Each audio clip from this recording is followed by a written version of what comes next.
Consider what you would expect to see in the infrared spectra for the following ketones and rank them in order of decreasing carbonyl stretching frequency. So from the highest to the lowest wave number.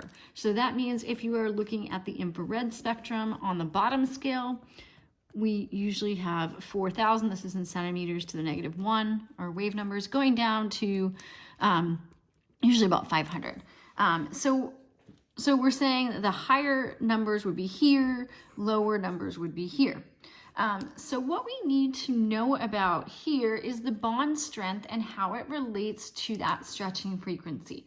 So stronger bonds, so let's make this connection, stronger bonds have greater stretching frequencies.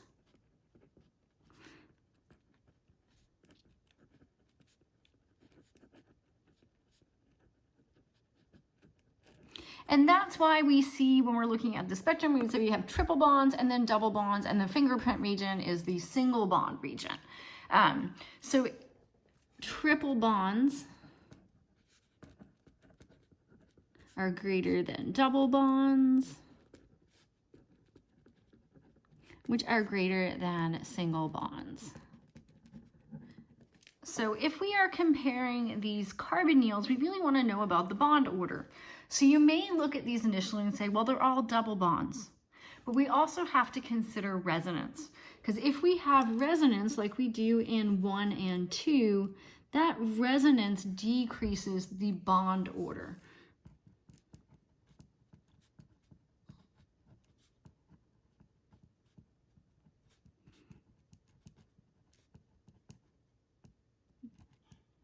So the resonance decreases the bond order. And that's because if you draw the resonance form of this, and we'll just draw it for one of these molecules, you can see that we can draw a resonance structure where that is not a double bond.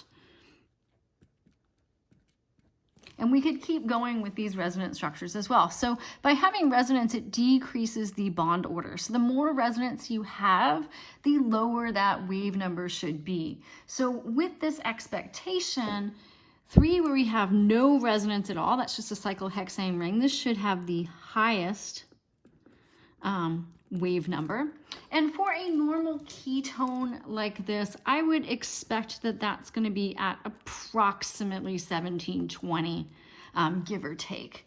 For the second one, where we've got resonance with the 1 benzene ring, I would expect that this carbonyl stretching frequency would be somewhere around 1680-ish.